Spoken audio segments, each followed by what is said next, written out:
मेरे भाइयों, शायद आप लोग ये सोच रहे होंगे कि मैं यूं ही विरोध कर रहा हूं।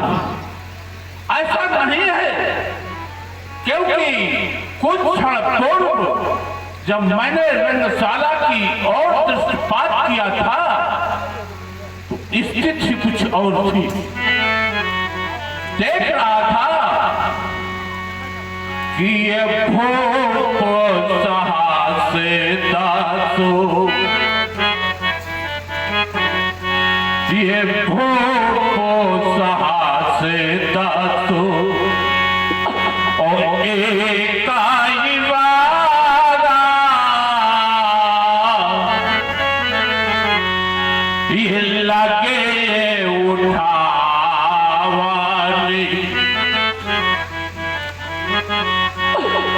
पर ये तराई नटारा ये भूपो सहासे दासो। आओ, जब पुनः दृष्टिपात किया तो स्थिति बदली हुई दिख रही है। देख रहा हो कि ये श्री हाथ भय, आप लोग श्रीहत हो गए। ये श्री हाथ भय ओ हालो ही राजा, ये बैठे नीचे नीचो, ये जाई समाजा, ये श्री हाथ भय।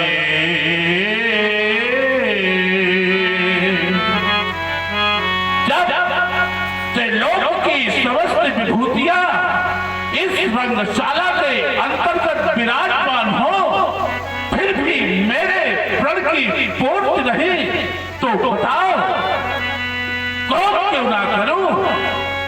यदि आए हुए नेपालों में से कोई भी नेपाल, कोई भी सम्राट इस कर्म कार्मिक को 2 खंडों में परिणत करता अथवा इसे कर्ण प्रयत्न खींचता तो उसे पुत्री सीता ही नहीं प्राप्त होती, बल्कि वो 3 विशेष विशेषताओं से विभूषित किया जाता। ये मेरी पुत्री में प्रथम विशेषता थी कि कुंवारी मनोहारी,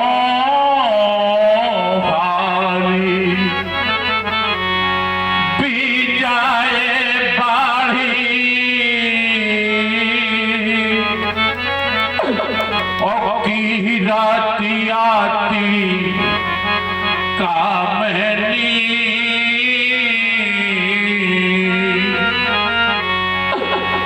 पावन हारो पीरा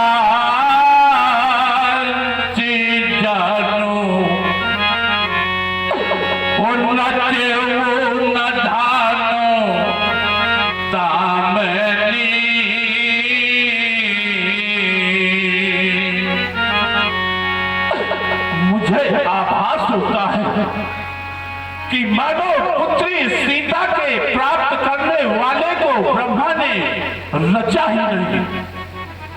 या ऐसा भी हो सकता है कि जब पुत्री सीता स्वयं ब्रह्मा द्वारा निर्मित रही है,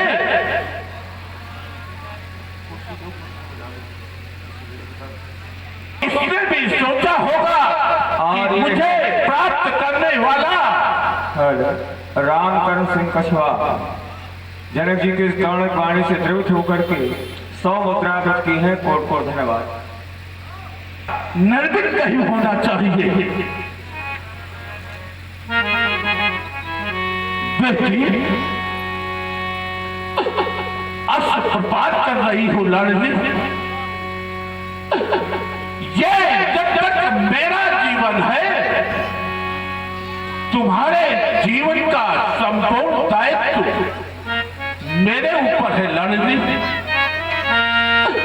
मेरे होते तुम्हें किसी प्रकार की चिंता करने की आवश्यकता नहीं। बेटी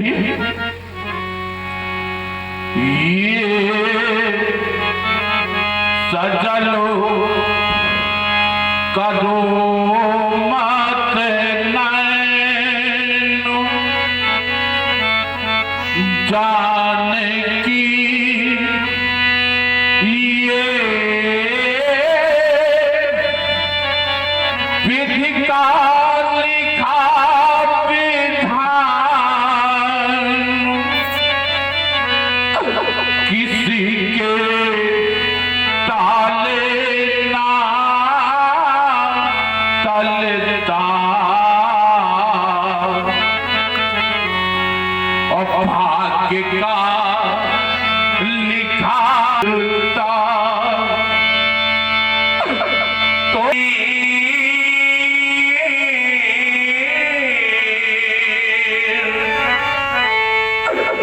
न हो तुम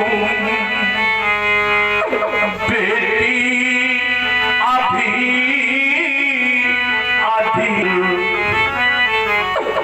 धरो तुम अपने मन में धीर, क्योंकि देख तुम्हारी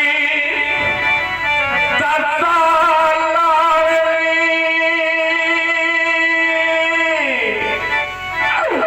देख तुम्हारी दशा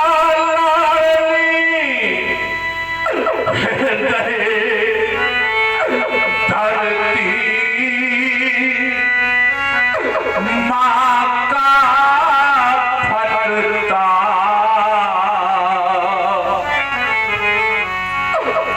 भाग्य का लिखा नहीं मिटता।